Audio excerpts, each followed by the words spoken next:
Hello and welcome to Solent Sports News. I'm Jordan Gregson and here are your headlines for this afternoon. The Men's Hampshire FA Cup final takes place tomorrow. Southern Premier League Farnborough take on Eastleigh, who are 2 steps above them in the National League. The Yellows are in a promotion race this season, while the Spitfires are looking to avoid relegation. Holden Daly is live in the newsroom for us now. Holden, can the underdogs cause an upset tomorrow? Jordan, Eastleigh did win 1 in their last 5, 14 points ahead to drop in the National League, but have had a poor season so far. Daniel Whitehall is the Spitfires' top goal scorer. Eastleigh is in their final last year. Mark Travers, the goalkeeper for Bournemouth, scored to level the game in extra time. Eastleigh went on to lose on penalties. AFC Tottenham faced Eastleigh Football Club in the first semi-final of the Hampshire Senior Cup. Eastleigh had beaten Andover Town 2-1 in the quarter-finals, while Tottenham were awarded a walkover in their quarter-final encounter after their opponents, Leamington Town, were unable to raise a team for the clash.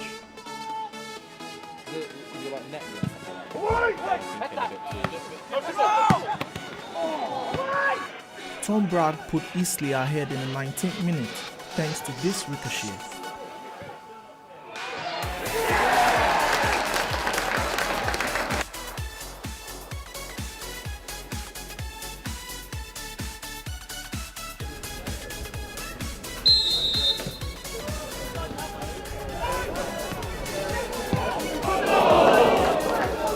An incredible block just before the full-time whistle ensured Eastleigh's place in the final.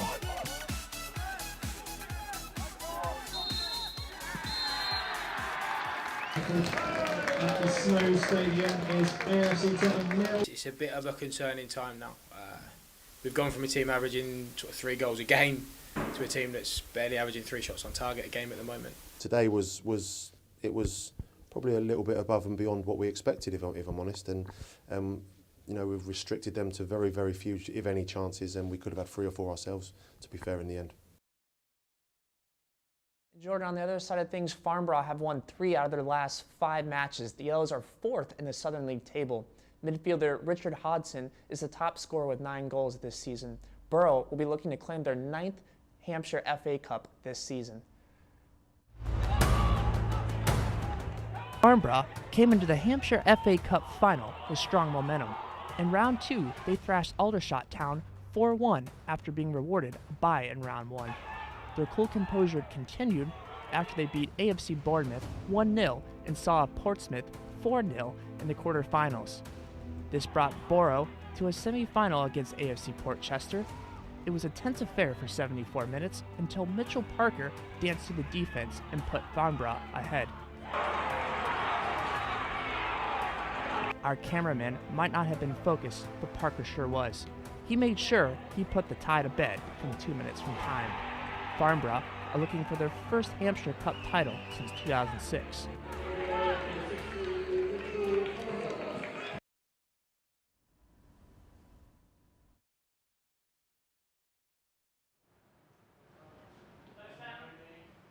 Bournemouth in the final, held at the Silver Lake Stadium. Pompey beat Southampton penalties last year.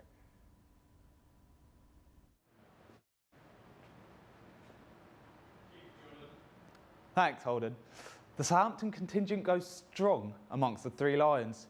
Saints' Carl Walker-Peters will look to build on his impressive debut after gaining his first cap in the 2-1 win over Switzerland. But will he be on the plane to the World Cup?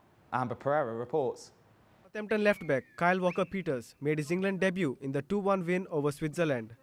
Kyle was excited about his debut and states that was the reward for all his hard work. It'd mean everything, you know. It's something, you know, you work to as a kid, you know, first starting out in those youth England setups and eventually getting to the senior team. You know, that's what dreams are made of. So yeah, it would mean everything to me, you know. All the hard work I've put in over the years, being rewarded with that opportunity. We went out in the city of Southampton to ask football fans whether Kyle Walker-Peters could make it to the England World Cup squad or not. I would say hopefully he does. They're probably mid-table at the moment, so I think, you know, the players that come through the club should do quite well, hopefully. I feel like he's an up-and-coming star at the minute. I feel like he may not have the best chance with current prospects we have, and obviously the starting right back we have, but I reckon he's got a chance to make either second string or third string.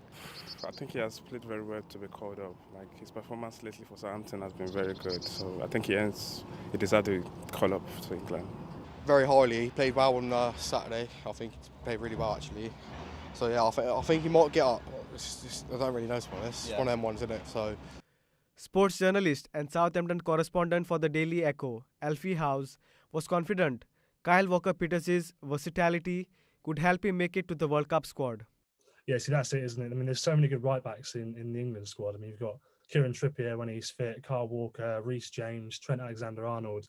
4 of the best right-backs you've got in football. Gareth said something interesting. He said that his versatility might be good for him getting into the squad. He said it's another opportunity for him to get selected. And the fact that he can play right and left back so well. Kyle Walker-Peters could probably make his second start for England tomorrow against Ivory Coast and show Gareth Southgate that he can be a huge asset for the Three Lions in the World Cup. Amber Pereira for Solent Sports News.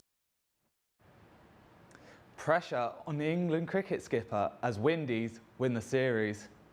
Joe Root has led England since 2017, but a run of 4 series defeats in a row and only 1 win in their last 17, it leaves Root on the back foot. There have been question marks over the skipper after the humiliating defeat at the Ashes. As a player and as a team, you talk about the next hour or the next session or the very next ball and managing that.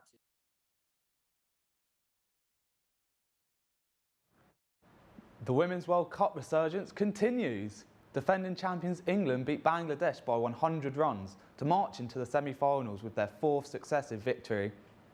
Captain Heather Knight will lead the side against South Africa this Thursday for a place in a final against either Australia or the West Indies. Given me this situation 2 weeks ago, I would have bitten your hand off. It's been a remarkable turnaround. I think credit to everyone in the group, all of the staff. I think it shows the character that we've got in this group to pick ourselves up after a pretty poor start to the competition and obviously qualify. But yeah, really excited to be in the semi-finals. Repeat, obviously, of 2017, that semi-final against South Africa. So yeah, really in a good place. We've obviously built a little bit of momentum in the last few games. Feel like we're peaking at the right time, hopefully, and looking forward to getting going on Thursday. Max Verstappen clinched an epic win at the Saudi Arabian Grand Prix. The Dutch driver found himself battling for top spot after safety car drama left Charles Leclerc in the lead of the race as they solidify their rivalry. It took until the penultimate lap for Super Max to take his man, but the fight for the world title is just beginning. There's a new world #1 in golf. Scotty Scheffler reached the top of the rankings after beating Kevin Kisner at the WGC Dell Technologies match play. After an impressive 12 months, the 25-year-old will be one of the favourites going into the Masters later on in the golf calendar. Michael Bisping is a pioneer for the UFC and is one of Britain's most successful ever MMA fighters with 30 wins, 18 of them by knockout. So good, they decided to make a movie about his story. Amber Pereira wanted to know more. I love fighters that are confident. I love fighters that want to be world champions. I love fighters that believe they're the best and want to prove it to everybody. And that's why Mike Bisping and I hit it off so well. Bisping. The Michael Bisping story is a documentary on the life of the retired UFC star and UFC Hall of Famer. He's got an incredible story. You know, any great athlete, the story's not A to Z. It's all over. And Michael's had so many dips and curves and, you know, ups and downs, and it's quite incredible. And it's not a sports film, it's a human film. Bisping suffered a detached retina in his right eye when fighting Vito Belfort and went on to lose the match on a technical knockout. I called my eye doctor. I think I've got a detached retina. And they said, well, why do you say that? I said, because when I put my hand in front of my face and wiggle my fingers, I can't fucking see them. And they went, yeah, you need to come in here right now. And he said, well, I'll just cut to the chase. He said, you're never going to fight again. He said, your eye's a mess. Movie producer Adam Scoggie really liked his story and felt that the world needed to know about it. There's no other champion in the UFC, retired or current, that has the charisma and wit that he, like, once you hang out with Bisping, when we sat down with him, we're like, hey, story's really cool. Once we had coffee, we're like, hey, we have to tell this story because he's awesome. The Michael Bisping story will be available from March 21st on Amazon Video. Amber Pereira for Solent News. Tennis now, and Britain have a new world number one. Salisbury and his doubles partner, Rajiv Ram, have reached the quarterfinals of the Miami Open, which means he will be at the top by the 4th of April. The 29-year-old will become the third Brit to accomplish this feat, following in the footsteps of Jamie and Andy Murray. That's all from us for now. Remember to follow Solent Sports News on Twitter for all the latest updates. Have a good evening.